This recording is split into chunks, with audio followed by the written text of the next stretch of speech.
Avant de faire du knowledge management, moi j'ai fait 15 ans de gestion de projets divers, généralement sur chantier, des machines, les mains dans la graisse et les pieds aussi. Bref. Et de ces 15 ans, j'ai retiré quelque chose, c'est que d'un projet à l'autre, on est des vrais champions pour refaire les mêmes erreurs. Ce qui fait que comme j'ai redécouvert le même travers chez Areva, chut, on va le dire, je me suis dit, tiens, il faudrait peut-être que j'essaye de contribuer à améliorer la chose. Donc, dès que j'ai pu, je me suis engouffré dans la brèche du knowledge management pour essayer de faire fonctionner ça.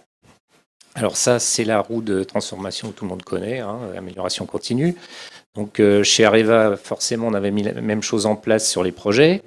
Alors avec déclaration des problèmes ou des bonnes pratiques, j'adore les bonnes pratiques, il faut vraiment mettre l'accent là-dessus, avec des interviews, des campagnes de collecte, enfin bon, il y a beaucoup de gens en train de récolter des infos, puis des fiches, des métadonnées qu'on associe à ces infos, qu'on va ensuite transmettre à des experts qui vont faire des rapports et puis faire des plans d'action préliminaires. Et puis ensuite, on va passer ça à la direction qui va faire valider le plan d'action, proposer un pilote, budget, etc. Et puis, on va se dire, tiens, on va capitaliser tout ça. Eh bien, ça ne marchait pas du tout. Du tout, du tout, du tout. C'était un peu comme une belle corbeille à papier. Ça faisait cher pour une corbeille à papier, d'ailleurs.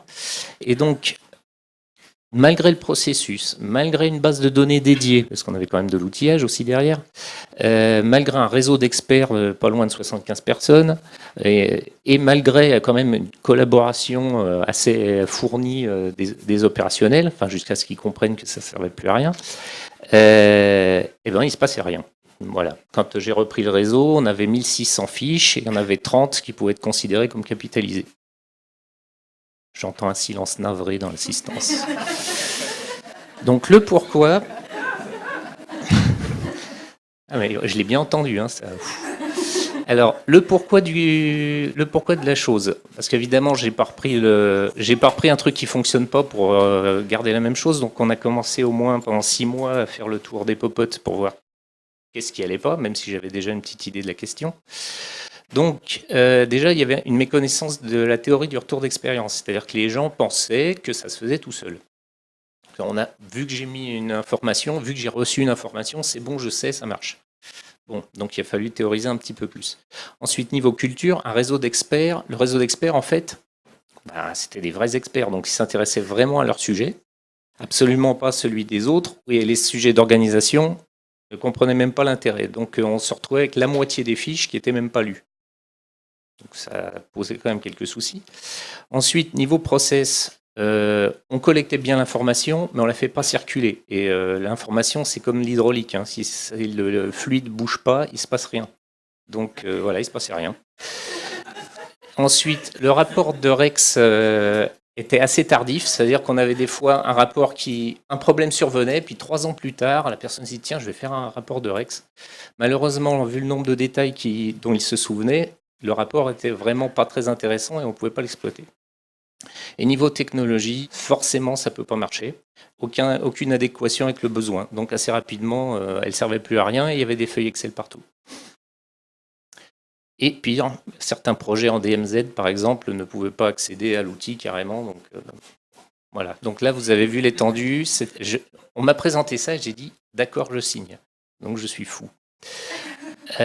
Donc j'ai décidé de tout casser et de recommencer. C'est ce qui me semblait le plus intéressant vu l'état des choses. Donc on a commencé à travailler de nouveau sur les volets learning par théoriser un petit peu. Pourquoi on prend du retour d'expérience? Sous quelle forme? Et puis qu'est-ce qu'on en fait derrière? Et puis c'est quoi vraiment, comment ça s'insère avec les processus, la dynamique, comment elle fonctionne. Donc on a vraiment, heureusement, chez Arriva, il y a beaucoup de gens qui avaient déjà réfléchi à la question, donc on a fait des groupes et on a vraiment très bien théorisé sur le sujet. On devrait écrire un bouquin, c'est vraiment intéressant. Ensuite, niveau culture, ce qui était très délicat, c'est essayer de modifier l'approche stockage pour faire de la capitalisation. C'est-à-dire si je reçois une fiche, forcément, on fait quelque chose avec.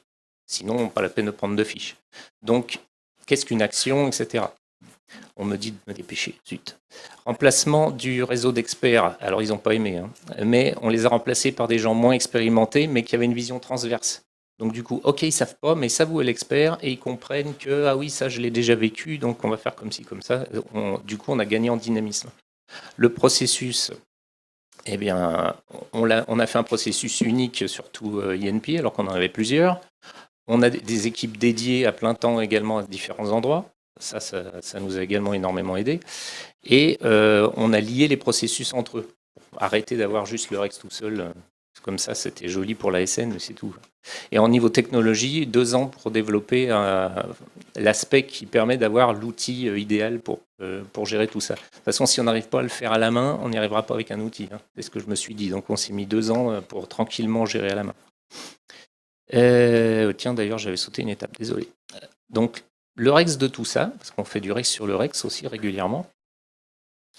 Donc, la culture, c'est vraiment un point crucial. En fait, au départ, la culture est plus un frein qu'une aide, la plupart du temps. Si vous entrez dans une entreprise industrielle, pourquoi on changerait? On fait ça depuis 30 ans. Bon.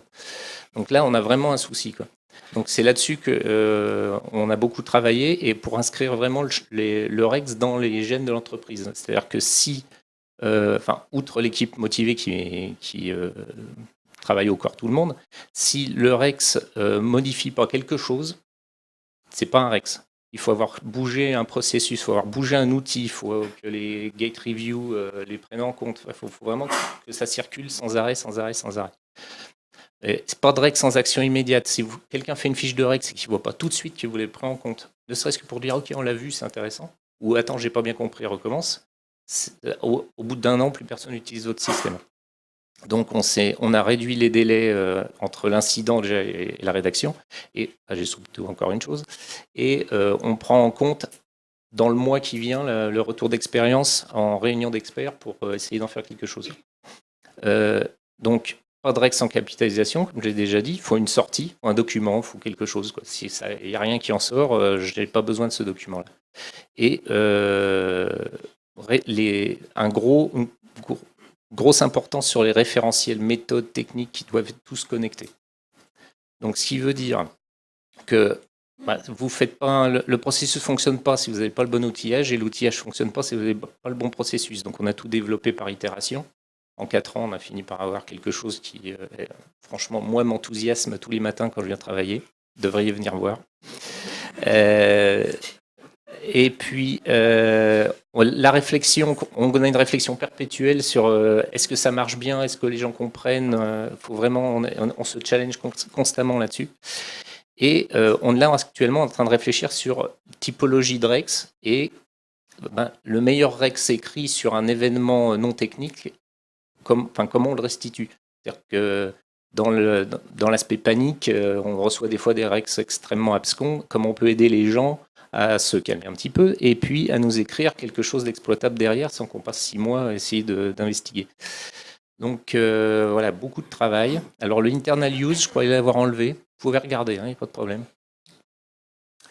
Et puis, alors la bonne nouvelle, c'est que tout ça, on a pu en déduire vraiment une valeur ajoutée. C'est-à-dire qu'on a des cas concrets dont je ne vous évoquerai pas forcément en détail, qui nous ont permis d'économiser par exemple 60 000 heures de gestion documentaire entre un projet et un autre. Quand on sait que le coût horaire est à 50 € de l'heure pour ce genre de prestation, tout de suite on a des bases convaincantes pour essayer de sauver notre budget d'une année sur l'autre. Et on a également des points beaucoup plus concrets sur des points techniques très précis, des améliorations de pressuriseurs ou des choses comme ça, qui nous ont permis, par exemple, d'améliorer quelque chose qu'on fait depuis les années 70. Là, on a pu lancer un chantier d'amélioration qui va nous permettre d'optimiser la pression dans les enceintes. Donc voilà, on a un vrai impact qu'on n'avait absolument pas il y a encore 2 ans, par exemple. Donc voilà, non seulement on est content d'aller bosser le matin, mais quand on rentre le soir, on est encore content parce qu'on a fait quelque chose. C'est bien.